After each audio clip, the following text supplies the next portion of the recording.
As you've no doubt heard by now, the Center for Disease Control is encouraging no groups to meet of larger than 50 people for the next 8 weeks. Meanwhile, the White House is saying no groups of 10 or more for the foreseeable future. And as you might think, that is a challenge that the church and churches in America have never faced before. What's it like not to meet for at least 2 months?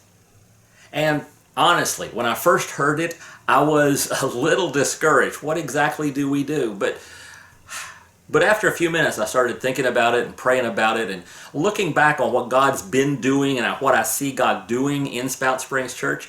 And I went from really discouraged to intrigued to, frankly, after a staff meeting today, excited. Because honestly, as I look at it, I can see that God's been in a transition in our church. We've been moving in some very cool directions over the past few months, year or so. And we've been in this transition, and I'm liking it. I'm loving where God is leading us right now. Because to be really honest, we have been moving, and this is the biggest thing, we've been moving from a church that was concerned with how large we could become to a church that's focused on how large of an impact we can have, both in the lives of our community and the lives of our members. And it's a tough transition. It's a real big transition, and it's been a challenge. But we have been weathering it well, and God is doing some really cool things, and I can see it in so many areas of our church and our members, and it's in the community too, and it's just awesome. And so as we've been doing this transition, 3 of different phrases have been kind of popping into my head over these past couple months about the things that are the things that who we are as a church. And we've been talking, of course, a lot about helping you become the person God designed you to be so you can do all the things He designed you to do. And I know in the past when we said stuff like that, a lot of times it was more of a slogan than a reality. But this time, it's something that is not just something we're saying, it's something God's been really tearing me up about and working in my heart. And so we've been working on a lot of things that really make that real. From the 21 days of prayer we did at the beginning of this year to the 21 days in the Bible we're going to be doing in the fall of this year, and making those annual things, and how God's been really burdening me to develop all the apps and tools and everything else we're developing, like at stuffstevesays.com and all those things. And another phrase that's really, really hammering on me is that we do things that matter statement, that we are looking for ways to make a real difference wherever we can. And a third one, and this is just a brand new one to me, is that we are embracing our multi-denominational background.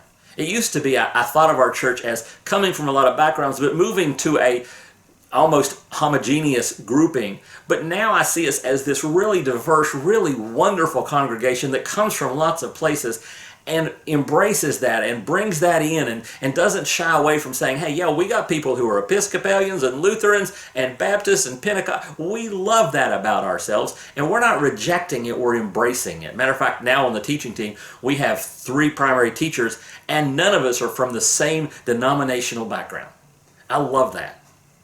And as I started looking at that transition God's been doing in our church, and I started looking at the crisis that basically is brought up by the pandemic that's going on, I saw that this crisis can actually help us with our transition. It can actually encourage us so that we don't just survive these 9 weeks or however long it is, that we thrive through them. We're not just going to survive, we're going to thrive, and we're going to come out the other end a much, much stronger church full of much, much spiritually stronger individuals, including you, hopefully.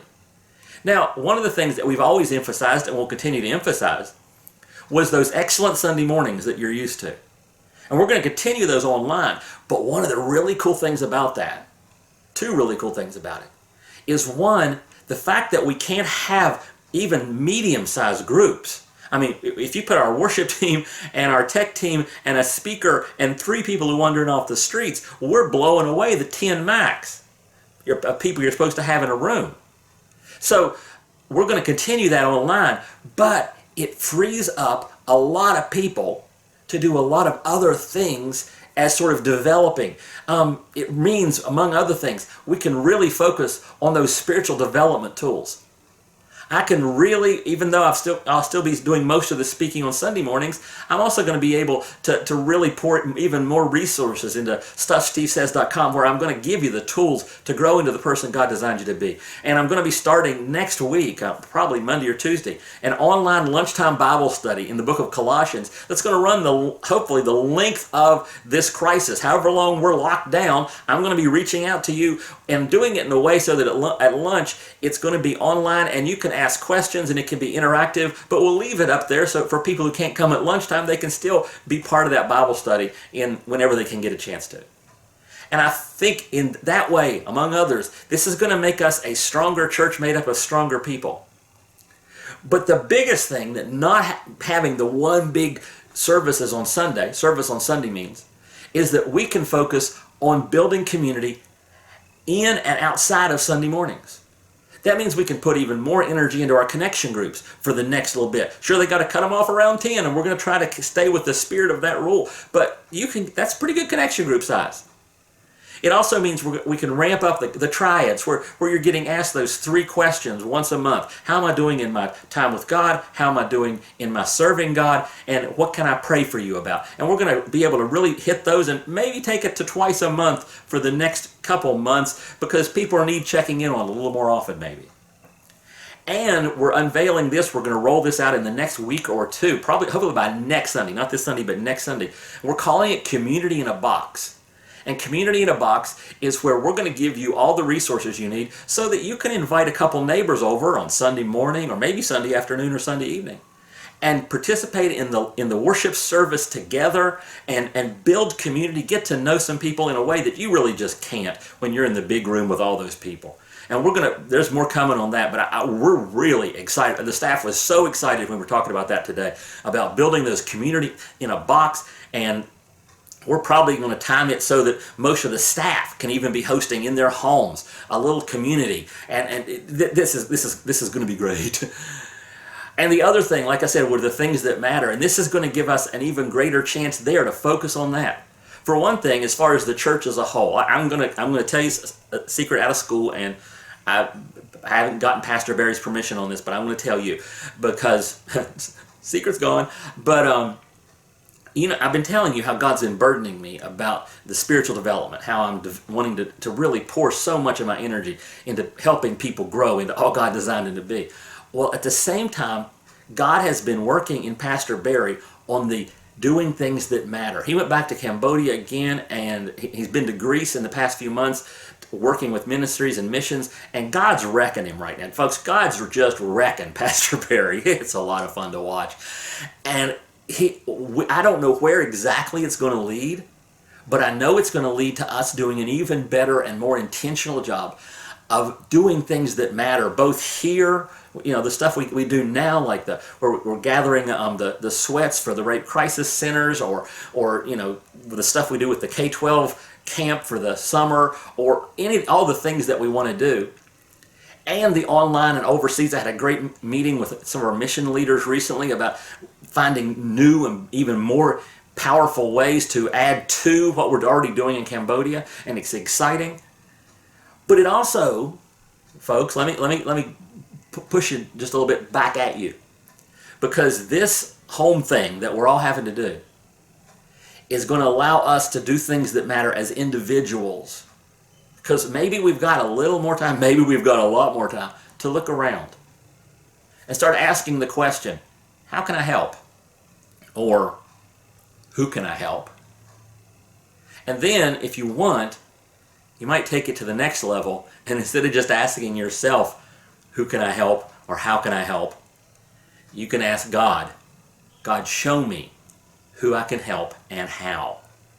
This is a great opportunity for you to develop that talent, that gift, that passion to do things that matter in the lives of the people around you.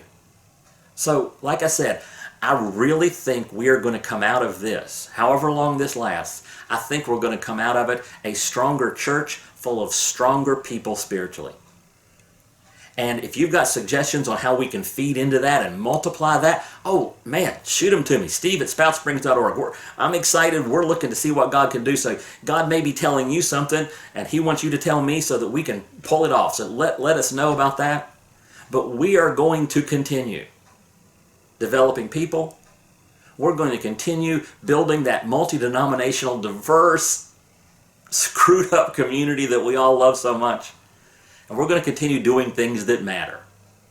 And when we are able to come back together again in a couple months, hopefully, we're going to have some great stories. We're going to have a great celebration. And we're going to be bragging and bragging and bragging on all that God did during a time that some people wanted to survive, but we knew we could thrive in. Thanks. Have a great day.